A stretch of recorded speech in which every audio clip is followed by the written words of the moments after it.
Yeah, another secret of photography. Secret. I've never seen anybody write about this. It might exist out there somewhere, but I don't believe it does. Let's first off by stating a fact, and then we'll get to the secret of photography relational to flare and issues that people encounter with flare. Now, this is a IR pass filter. It's made by Hoya. It's an infrared R72, which means 720 nanometers. Now, I know you can't see through this filter as I'm holding it up, to this really bright light over here.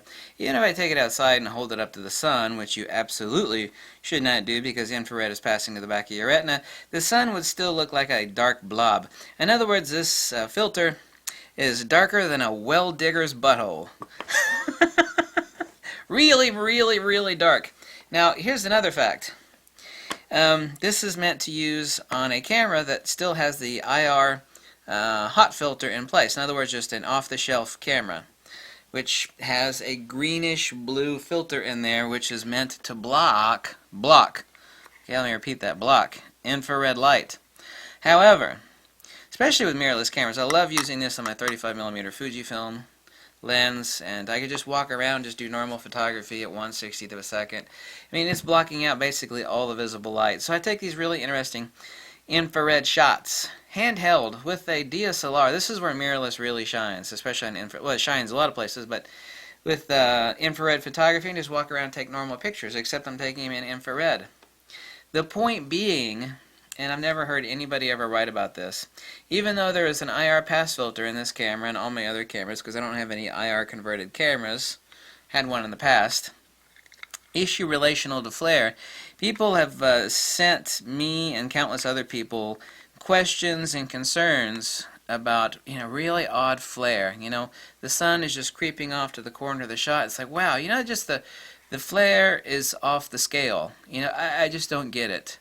Or the sun is actually out of the frame, but still there's some interior barrel reflection. Now, the interior of the barrels of the lenses are usually UV coated, so they block UV, but they're not blocking infrared. But regardless of that, that depends on the lens.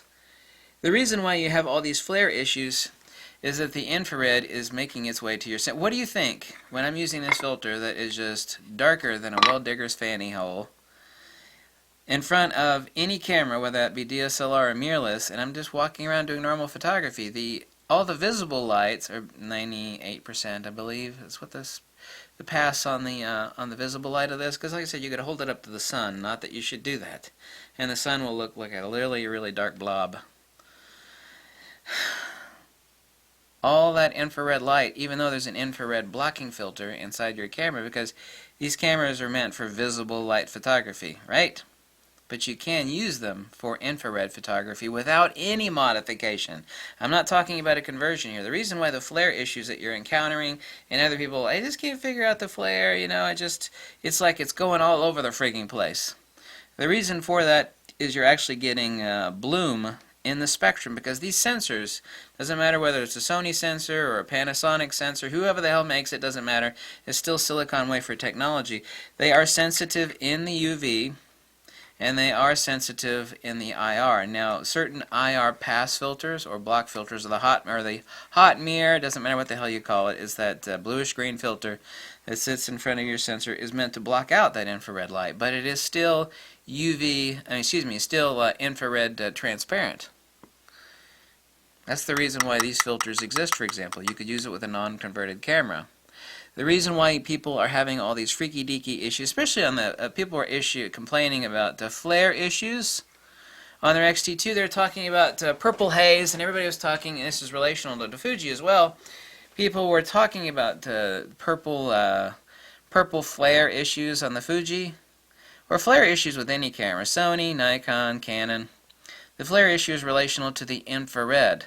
Now you see your camera is not registering the infrared, but it is still seeing the light as it's passing through the filter when you get some strong flare from the sun. That purple flare issue is not due, there's a very detailed explanation relational to the X-Trend sensor and how it interpolates the pattern, and it demosaics the image for proper processing. But the fundamental issue that's relational in combination with that and it's actually the predominant factor, is not the X-trans interpolation of the RGB layout from the X-trans sensor on the Fuji and the color filter array that sits over top of that, but the actual flare relational to the infrared. These cameras, mirrorless cameras, I don't know about Sony. I've heard that they're really good. I don't know how much better they are or worse as far as doing non-modified infrared photography, especially handheld photography. If you're using like an f1.4 lens, unless it has a hot spot, the 35mm 1.4, for example, has no hot spot for infrared photography. That's why it's so much fun to walk around with this with halfway decent lighting and just do regular handheld photography. That infrared light is passing through the IR blockage filter that exists in your camera, whether it be Nikon, Sony, Fuji, or otherwise. And this is what's causing all the countless issues that people chirp and complain about relational to flare. It is that infrared spectrum light which is passing through the IR filter in your camera, meant to block out. Now, it's not totally, this is what people don't get. That filter, that IR hot filter, which I've got a drawer full of them over here. I should have grabbed one of them to show you. It looks like a bluish green filter. You can make it totally block infrared light, but it would have to be so damn dark, and the sensor is sitting underneath that for registering, registering normal visible spectrum light. The filter would have to be so damn dark that then you would have issues with exposure. I mean, you could block all the infrared, but then your sensor would become, upwards to 2+ stops less sensitive to normal light, as it is currently. And this is why a monochrome camera is so amazing. It just sees light. How important is that? Well, if you only need a camera to frigging see light, then you don't need a IR hot filter in front of it. This, of course, leads to issues where the infrared is causing freaky-deaky images, like your leaves turn out to be really bright white. For Leica and the monochrome camera that I had, there was still a hot filter over top, but it was still blocking the infrared light. But if you wanted one that was just absolutely incredible, just eyes wide open, could see every damn thing, and it would only shoot and see light, period, whether that be UV, and that would be a full spectrum conversion. But we're not worried about UV. We could just put a UV filter over in front of the lens. It would be only seeing infrared and visible spectrum light. Then you'd have an absolutely incredible camera with just absolutely amazing tonal range. You would actually have to compensate, however, for the fact on certain IR reflectance, leaves and foliage and whatnot, that the images like, well, they look black and white, but somehow the leaves look a little white, a little bright whitish. Anyway, my point being is that all the things that you've encountered, I know you've encountered it, everybody's like had sun pouring in through the camera frame, is that those flare issues are relational to the infrared which is making its way through the IR blocking filter or the hot filter and striking the sensor through the color filter, right? Because these cameras already still have, this is just an off-the-shelf XT2, for example. And the same thing works with the D850, Nikon D500. Any Nikon, Sony, Canon, Fuji, some are a little more sensitive than others. That's relational, however, to the hot pass filter. But that's the answer to the $5 million question everybody's had about shooting into the sun and the flare or the flare bloom or the lens bloom. It's all really infrared. And also too, color shift. People are wondering why it's kind of a weird color. There's some artifacts popping in that are a different color. It's infrared. Okay, you can make all these cameras completely block out the infrared, but to do that you would also have to cut down on the transmission. It would be more than 2 stops. I mean, to block it all down, it would actually take more than 2 stops. Yeah, it would actually, but to block all of it, it'd actually be right around 3+ stops. And then you'd end up with a crappy camera that is really bad at seeing visible light.